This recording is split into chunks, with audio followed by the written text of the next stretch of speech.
Hello, everyone. Today, I'd like to talk to you about domestic responses to climate risks.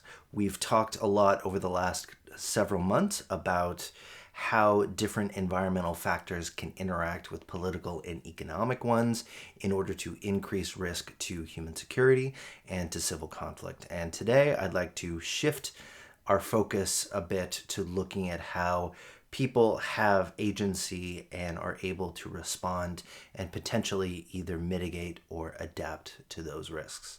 And today is motivated by a really interesting puzzle, and that is most of the literature that we focused on so far in this class has been focused on trying to understand why environmental factors can drive human security threats and or conflict.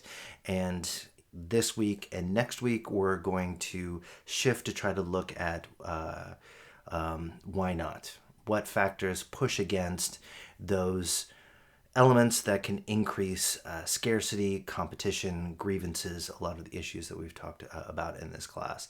And in a lot of ways, this reminds me of this photo that won one of the National Geographic's wildlife picture awards from a couple of years ago, in which you have a marmot trying to escape the clutches of a Tibetan fox.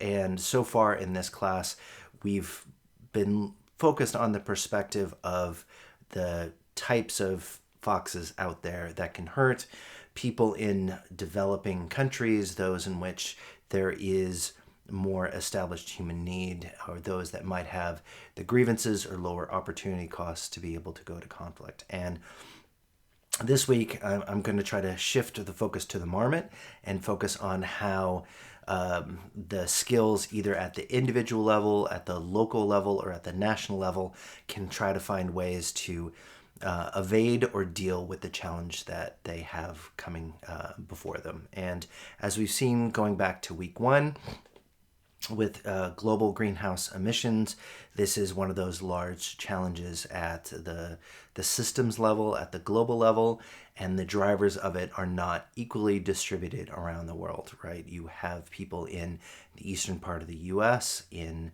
Western Europe, in Eastern Asia, in the capital cities here in Australia, that are producing the disproportionate amount of emissions that have been linked to the shifts in climatic events that we've talked about so far in this class. But all of us, whether you're in a state that's in green or in red or in blue, are faced with ways in which they can have some kind of agency to either mitigate or adapt to this existential kind of threat. And I've mentioned before, I'm from Los Angeles. I think in movies, right? And so when I think about the differences in responses that people can have when faced with a similar threat, it makes me think of the movie Titanic from the 1990s, in which you have this old couple faced with the iceberg and the ship going down, decided to adapt to that change. They observed, they calculated their risk versus reward, and made a calculation to be able to spend the time together based on a real couple that you can see on the right. Contrast that with other kinds of ways at trying to adapt to the changing situation. Rose and Jack tried to escape. They ended up escaping, and there was a 50% survival rate, right? So you got to see some kind of positive response for at least part of those people that decided to respond in a different way to that kind of existential challenge.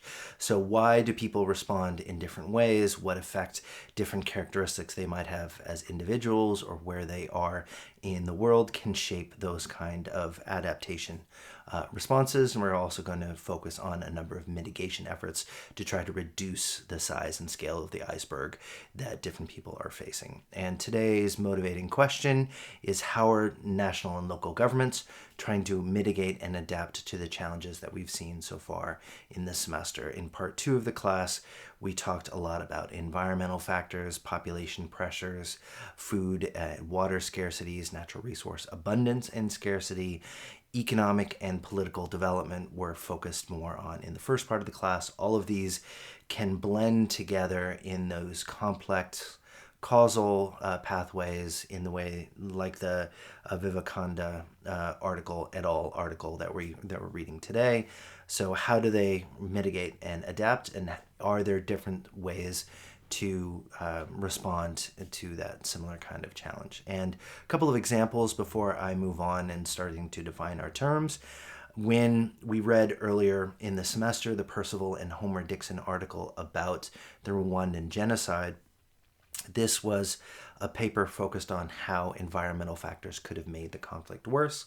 However, what's also potentially interesting is looking how states respond to those justice challenges and to try to prevent those kind of events happening in the future. Civil war recurrence is something that we've seen over the course of the semester, and so these prevention mechanisms can be responding to a conflict that had before, but can also have effects on reducing the risk of conflict in the future.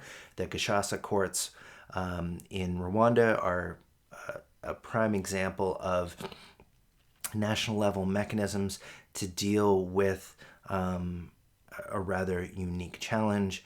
I mentioned earlier that there was the International Criminal Court for Rwanda afterwards that was held in Arusha, Tanzania in the 1990s, brought some of the main leaders to justice.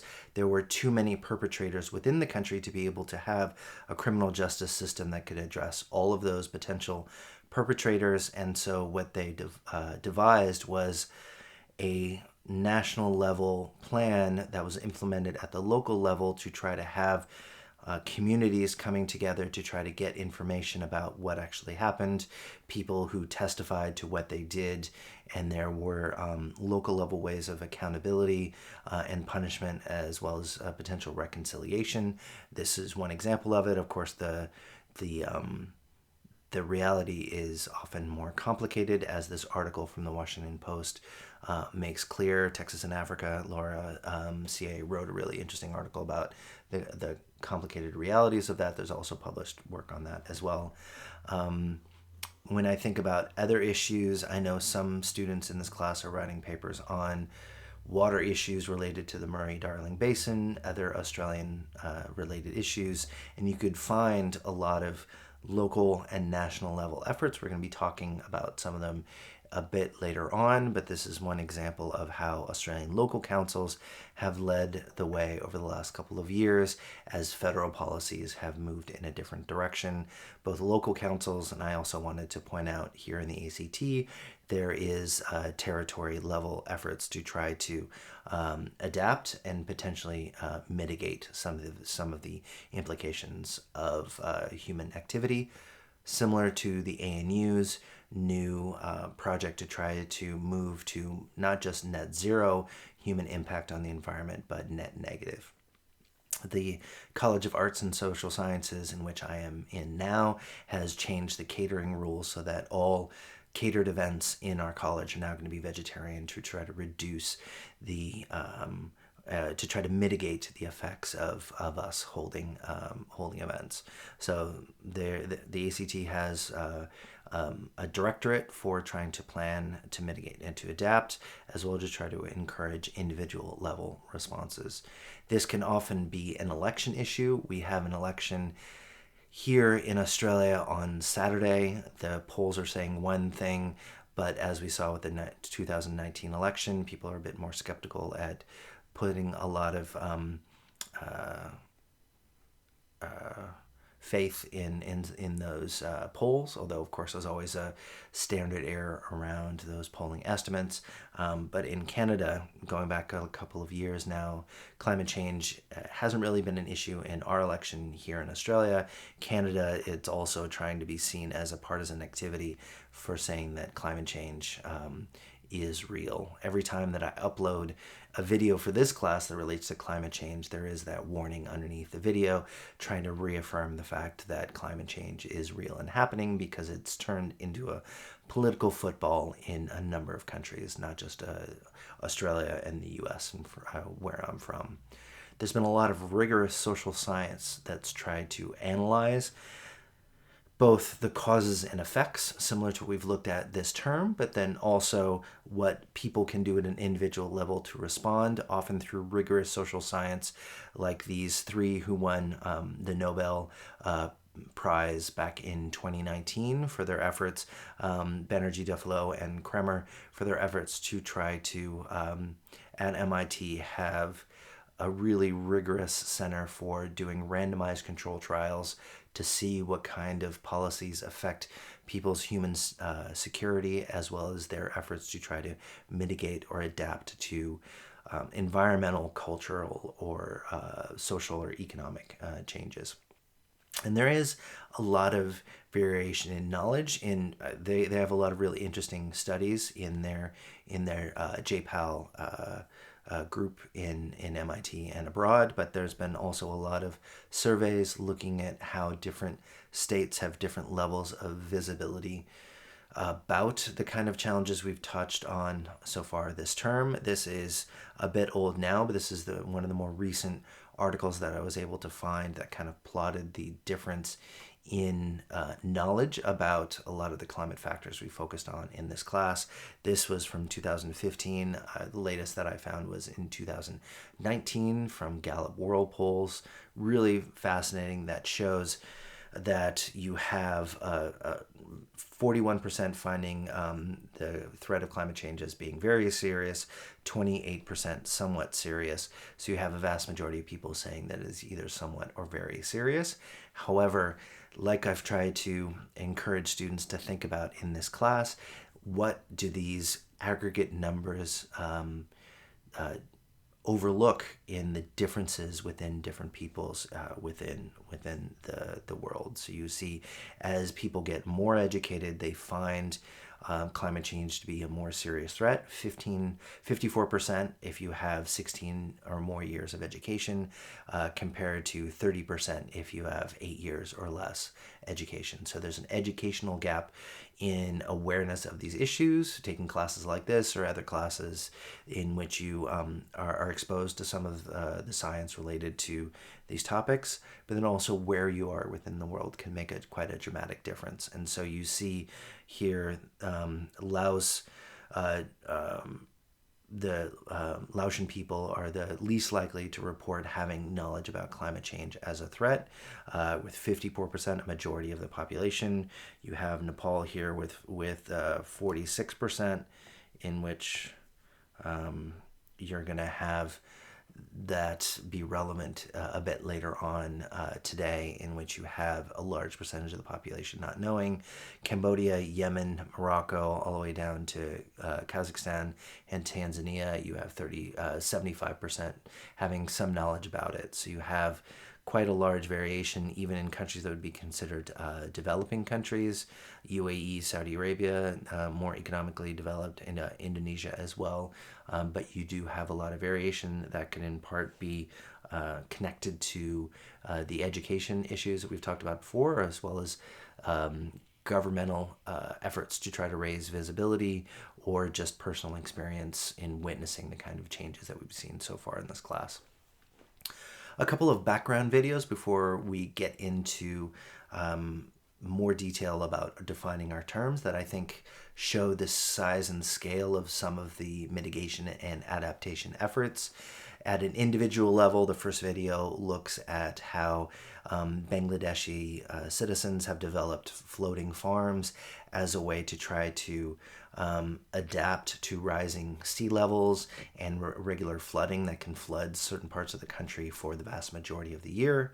The next is methane bubbles and explosions in Siberia as the permafrost thaws in the Arctic region and countries neighboring it. It is releasing methane gas unpredictably in a wide swath of territory up north. That gives a visceral kind of impact on the changing climate, as well as the negative follow-on feedback effects that these things can have. And then the last one is with the Three Gorges Dam. It's been built now for well over a decade, But as the climate is changing, the increasing level of flooding can pose a challenge to infrastructure projects like this, one of the few human structures, and the first one in the last millennia or two that can be seen from space. With the Three Gorges Dam, it still not potentially might not be able to address the size and scale of the changes that the world is seeing back when they were actually planning for it. It's harder to try to anticipate. So with those, take a look at those. And then in the next section, I'll start talking about defining the terms mitigation, adaptation, and risk that we're going to be talking about for the rest of today as well as next week. So let's turn to those background videos and then start defining our terms.